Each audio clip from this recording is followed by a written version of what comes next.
This is case of the day, and today is the last case of the week. It's Thursday, and it's the 116th case. It's titled Mixed Patterns in Connective Tissue Disease ILDs. So, this is a 31-year-old with scleroderma, known scleroderma ILD, CT 1 year ago, and then came for a follow up. And this was actually an opinion that was sent to me, which I saw this morning, and the two scans were the same. So I'm only focusing on the scan that was done, I think, about a week ago. And you can basically see reticular opacities. Let me start from the beginning again. You can see these reticular opacities in the non-dependent upper lobes. And then there are these ill-defined non-branching centrilobular opacities in the lungs. And then in the lower lobes, we see reticular opacities. So let's break it down. Here are the reticular opacities in the dependent and non-dependent portions with traction bronchiectasis, without honeycombing, with subpleural sparing. And these ill-defined, so that's the fibrotic NSIP pattern. And then we see these ill-defined non-branching centrilobular opacities all over here with an axial distribution. This looks like the old non-fibrotic HP pattern. We would now call it the non-fibrotic BIP pattern. And so you've already got what looks like a mixed NSIP BIP pattern. And just out of curiosity, you can see this beautiful straight edge sign on the coronal images and the subpleural sparing. Subpleural can be costal, it can be subpulmonic as well. So that's your classic fibrotic NSIP pattern. But when I was looking at this, I also saw these ossified nodules here bilaterally, and this represents nodular diffuse pulmonary ossification, or DPO.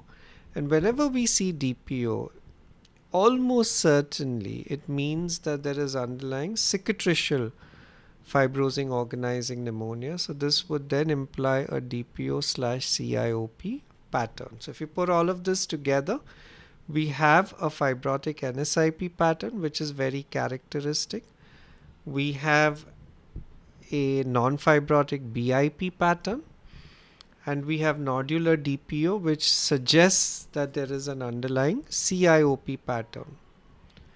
Now, I just published this, I think, 2 days ago, and just went through the various patterns that we get with connective tissue diseases.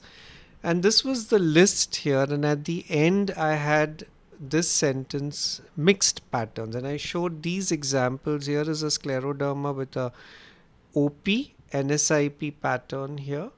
And this was an antisynthetase rapidly progressive, who's also an NSIP OP pattern.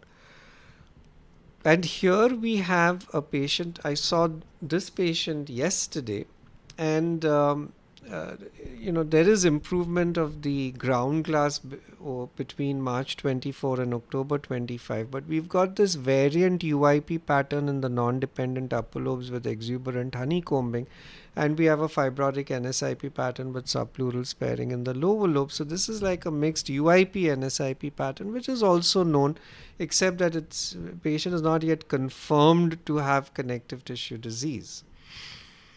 The other thing that's happened is the use of the term BIP pattern, and the fact that the BIP/earlier named HP pattern is also a pattern we see with connective tissue diseases. And so here is the example I used there, the ill-defined non-branching centrilobular opacities, which looks like a non-fibrosing BIP pattern in a patient who has RA-ILD. So we now know that connective tissue diseases can also have a BIP pattern. So it stands to reason that if we can get a mixed NSIP-OP pattern, we can also get a mixed NSIP-BIP pattern. But what about the DPO and the CiOP? And the previous post at CT Chest Review was just that. And based upon the new IIP guidelines, we know that DPO can be idiopathic or secondary, dendriform or nodular. Dendriform more likely in idiopathic, but if you see nodular, that's more likely a secondary cause. And CiOP is typically a fibrotic symptomatic form or maybe a sequelae of organizing pneumonia, but often associated with DPO. And so there was this Terasaki's article that came out, I think, about 5 or 6 months ago, and they looked at 25 patients, 7 with secondary DPO. And of these, they either had a nodular or a dendriform pattern. But the point is, everyone who had DPO pretty much had CiOP. And CiOP is considered pathologically the sequelae of a prior OP. CiOP may not progress, it may just be the residue. Not all CiOP patients will have DPO, but when you see DPO, it is likely that it represents an underlying CiOP. So, which now suggests that there was a mixed NSIP OP, except that we're not able to appreciate the OP pattern specifically. But what we are seeing is DPO, which suggests that there was maybe a more acute OP, and now we're dealing with a more cicatricial form of the OP. So there is an NSIP OP pattern and there is a BIP pattern. So you've got a 3 mixed pattern disease of NSIP, BIP, OP. The point being that mixed patterns of lung involvement are now increasingly being recognized. They always used to exist, but we didn't know what we were looking at. And now that the BIP pattern is a recognized pattern in connective tissue diseases, we will get all forms of combinations. And here, of course, this patient is a mixed NSIP, BIP, CiOP or OP pattern. And we should mention these in our report. So the point is, you have to mention that this is a mixed pattern when you see it, so that it is properly documented. My WhatsApp channel, thank you so much for viewing this.